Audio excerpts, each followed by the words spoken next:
His name is Curt, a really funny guy, and this is his podcast, In the Wry. It's the In the Wry Podcast. Curt Fletcher. Hello, buttholes. Thanks for tuning in. It's episode 59, In the Wry Podcast with Curt Fletcher. I'm Curt Fletcher. How's it going, everybody? Thanks for tuning in. I don't know how long this one's going to be. Just want to say it's good to be back home in Albuquerque. I was on the road for about 3 weeks in a row, which is a long time to be gone. But I had a lot of shows, had a lot of fun, you know. I was in Vegas and Oklahoma City. I talked about those on previous episodes. So when I was done in Oklahoma City, I got to fly to Denver again, and then to Wichita. I had like a 5-hour layover in Denver, so I had to get up super early, fly to Denver, and then fly to Wichita. I could have taken a Greyhound bus, which would have taken about 3.5 hours. But I told myself I would never take a Greyhound bus ever again. But I should have. I would have saved me money and time. And maybe would have gotten a good story out of it. But, man, I've had some crazy times on Greyhound buses. There was one time when I was actually taking the bus from Denver to Albuquerque when I was moving back to Albuquerque. One of the several times that I've moved back and forth from Albuquerque and Denver. And there were only 3 people on the bus that day.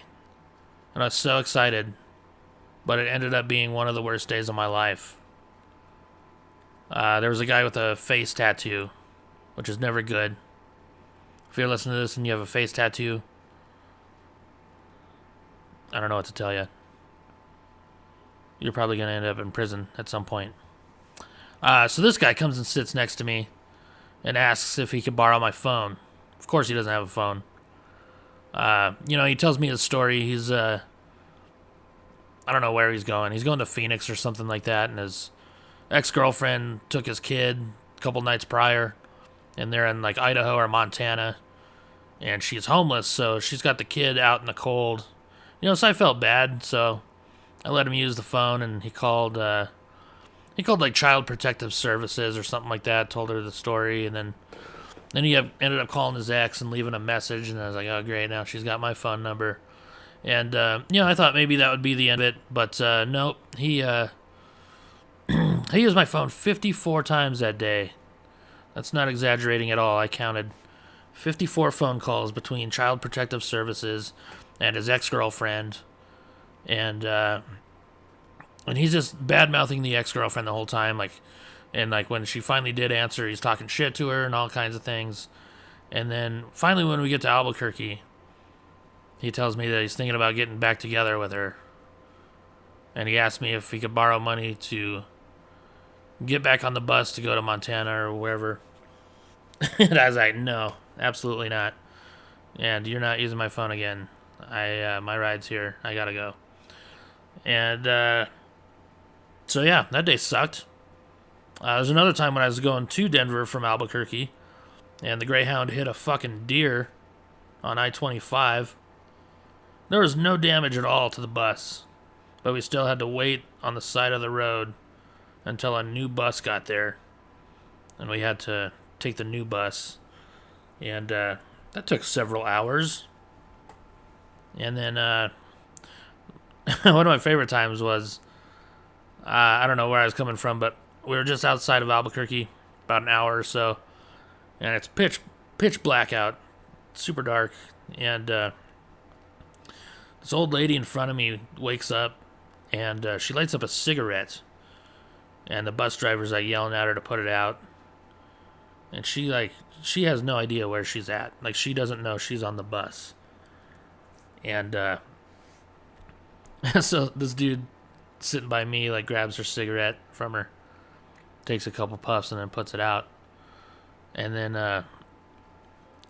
the lady gets up out of her seat and starts walking up and down the aisle. And she's so confused And she starts screaming. She goes, "Where the fuck are my stairs?" And the bus driver had to pull over and talk to her like, "Lady, you're on a fucking bus. You know, if you don't shut the fuck up, I'm going to kick you out right here." And, like, we weren't close to a town or anything. It was funny. And I think finally she realized she was on a bus. So she just sat down and didn't say shit the rest of the time. But, man, I bet there's some other crazy shit that I'm not remembering. But, man, yeah, fuck Greyhound bus. Oh. Sorry. Had to take a drink.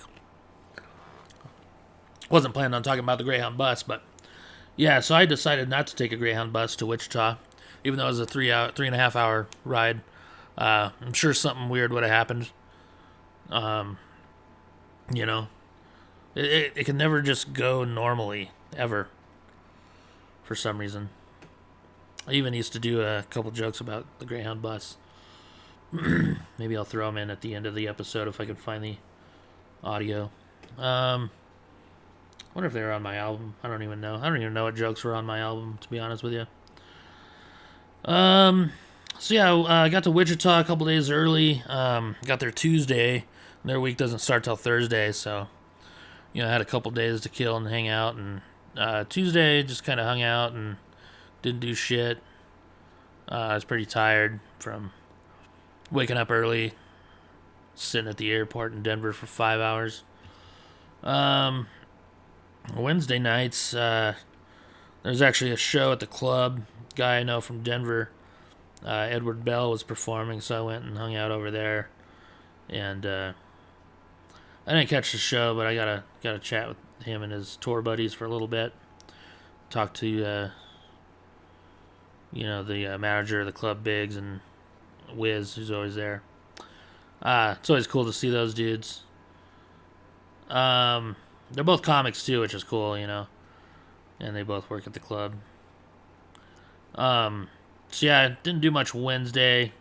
The headliner flew in Wednesday night, like super late, so when she got in, we hung out for a couple hours, just chatting and shit. The headliner's Tracy Smith, who I hadn't seen her since I worked at Laughs years ago in Albuquerque. Years ago, like 2006 or 7 maybe. I saw her a couple times there, and remember she would do the karaoke. I ran karaoke back then, and she would always hang out and do karaoke and stuff like that. So it's cool to see her and catch up with her, you know. So I didn't really know her back then.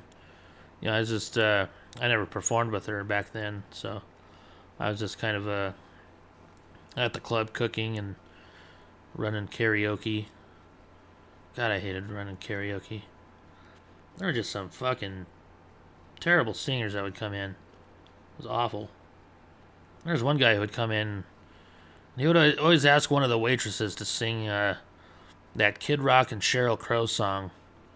I forget the name of it, but good God, he was awful. It's just embarrassing. It's embarrassing for the waitress that he would bring on stage too. It's like, come on, dude. You gotta know you suck at this. I know karaoke's just for fun, but good God. If you suck that bad, maybe just stay home, you know?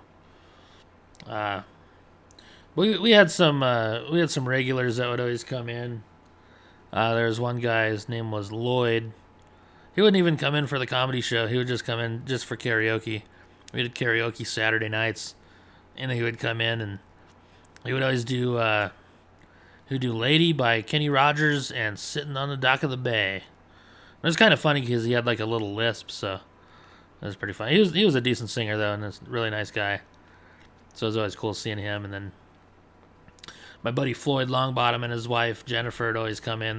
They'd come in for the comedy show and then hang out and do karaoke, and that was always fun. They would always sing Mr. Roboto, so I would go on stage with them and I would do the robot dance, and I'd have Floyd like dump water on me. I'd start spazzing out and shit. That was pretty fun. Oh yeah, talking about karaoke. Yeah.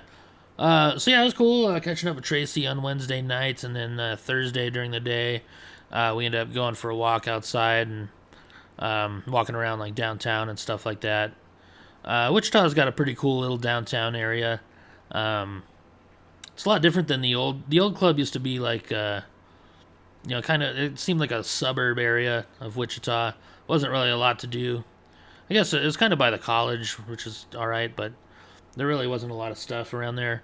But now the club's downtown, and there's a lot of cool stuff, a lot of bars and stuff like that, and a lot of restaurants.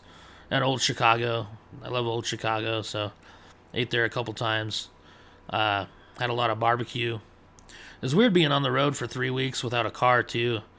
I ate like shit the entire time. I'm surprised I didn't get up to 250 pounds, but I did go on a lot of walks, though, which is nice. I walked a lot, especially in Vegas, and then a decent amount in Wichita, too, just walking around downtown. But yeah, it's cool little downtown. The opening act of the week was Mikey B from Dallas, and I'd met him a couple times. I met him briefly at an open mic at the Hyenas in Plano when it was open, and then he was at Bowling for Soup's 27-year anniversary show with Tony Casillas. Even though he's not a big Bowling for Soup fan, he went anyway to hang out. And but I didn't really know him too well. I got to know him pretty well over the weekend, and we hit it off pretty well. He's a good dude. But we were making a lot of jokes this weekend and shit. And he's a super funny guy. Hopefully I'll get to work with him again, even though he usually headlines.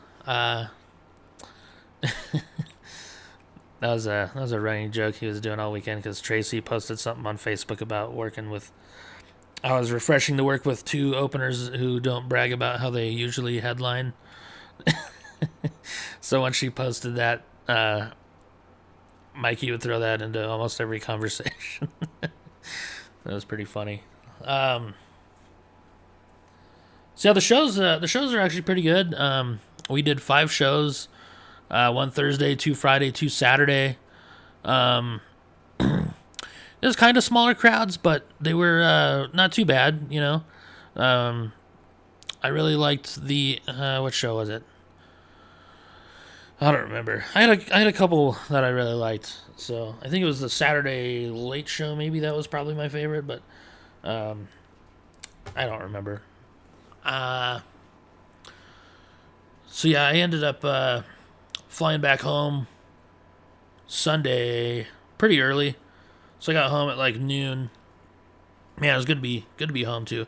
Man, my Uber driver on the way from the Looney Bin to the airport in Wichita was actually he's a good friend of the old manager of the club, Mark Payne. And Mark was an interesting character. Excuse me. He I always thought he sounded like the drill sergeant from Full Metal Jacket.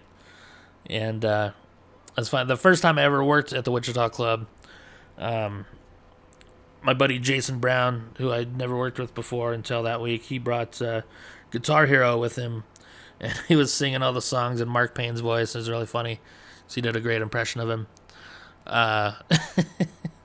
Mark was a character, though. He always called me, I was even telling his buddy this, the Uber driver, he always called me Curt Fletcher, and I never corrected him.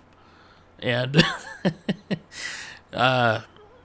so one time I was performing there, I was hosting, and Mark was sick, and he couldn't do the announcements to start the show, so he asked me if I would do it, which is weird to do and then host. So I had to do the announcement and then run up on stage. And I'd done the announcements before at Laughs in Albuquerque several times, so like that wasn't new to me or anything. But it was just weird to, like I said, do it and then run up on stage. So he was standing right there when I was doing the announcements, and I was like, man, I don't want him thinking my name is Curt Fletcher, So I brought myself up as Curt Fletcher. And then ran up on stage. But yeah, it was pretty funny. Yeah, the old condo there was kind of weird because like one of the managers of the club stayed at the house, like in the basement, So it was like the comics upstairs, and then she lived in the basement. And it's kind of a weird arrangement, but the condo now is like inside the comedy club, and there's like no windows or anything, which is, it's good if you want to catch up on sleep, but it's also bad because you can sleep all day, you know? Like, I mean, I normally do anyway, but I don't know. Not a lot of sunlight. But yeah, I got home Sunday at noon, and you know, it was good to be back. My Uber driver on the way to Rio Rancho, though, holy shit, this guy. I don't even know how we started talking about movies, but he started talking about movies, and I don't know where he was from, but it was so funny because he never knew, like, like people that you should know. Like he started talking about Star Wars, and he's like, what's that guy, the bad guy? And I was like, Darth Vader? Yeah. And I was like, okay. You know, I thought maybe he was fucking with me a little bit, because he's talking about another movie, and he's like, what's that guy's name? He's really famous. He's in this movie. And I was like, Matthew McConaughey. He's like, oh, yeah, that's it. It was almost like a character or something. Like, he didn't know the most famous people on the planet. So that's kind of funny. But yeah, he was just super chatty, and he's like one of those guys who like tries to look at you when he's talking, and it's like, just pay attention to the road, buddy. So it's kind of a scary ride back, but made it home safe, you guys. So yeah, September kind of sucked. I had to postpone everything because of my car. Plus, I have to watch after my sister. She's been having some health issues, and my mom's out of town, so she asked if I would look after her until they get back. So I canceled all my gigs in September, and I'm supposed to be going to Virginia, Missouri, Iowa, Minnesota, but I'll reschedule all of those for sure. And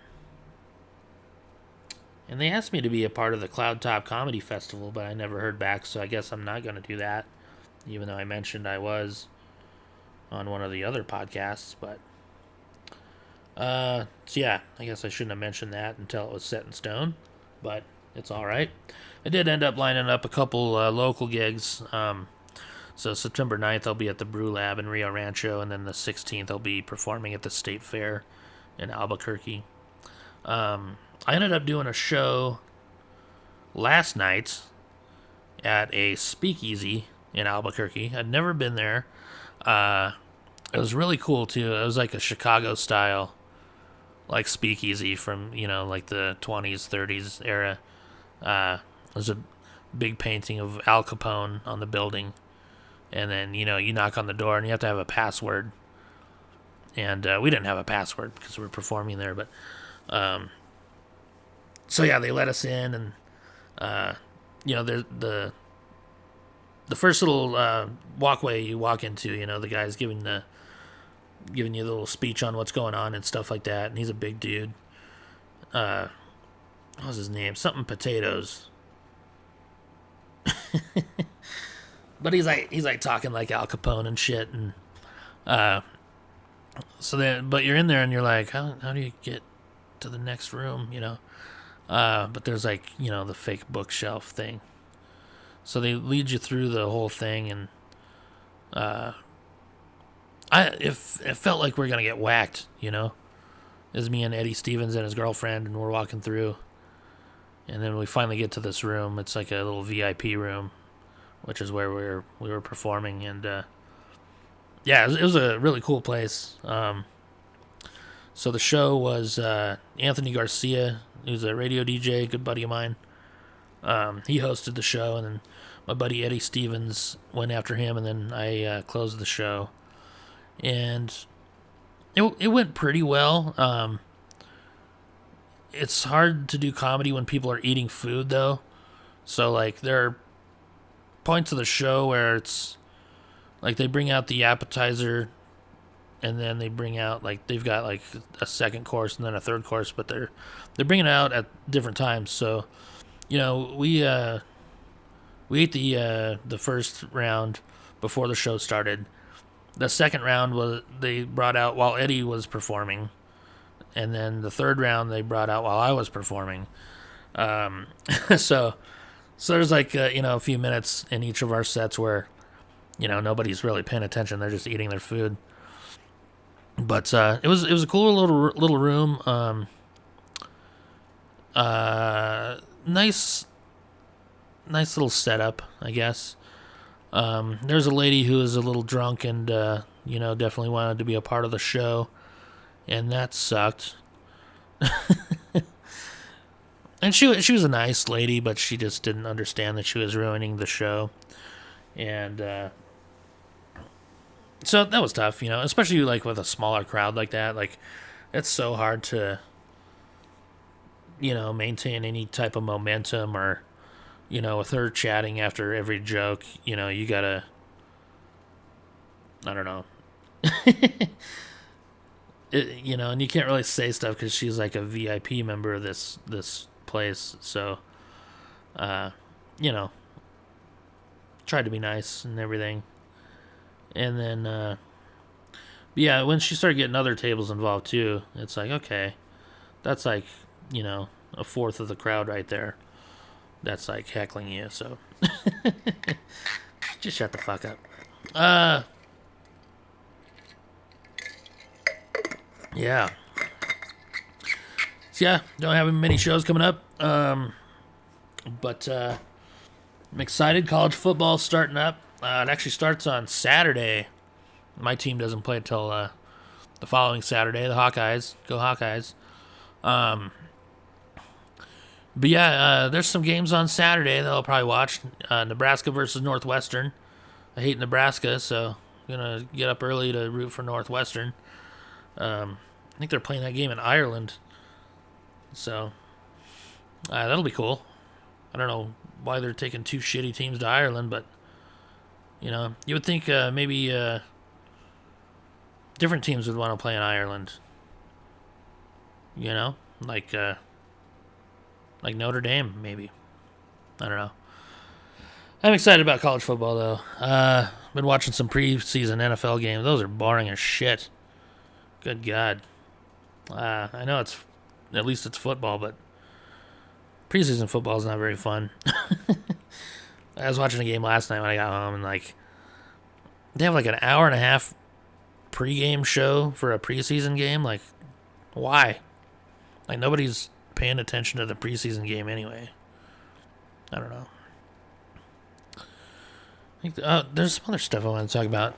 I didn't write it down though, so maybe I'll remember and talk about it next time. So that's it for this week, episode 59. I really appreciate you guys tuning in. Let me know who your college football teams are that you root for. If you guys are college football fans, I'd like to know who you root for. All right, that's it. That's it for this week, you guys. I'll talk to you next time. Bye.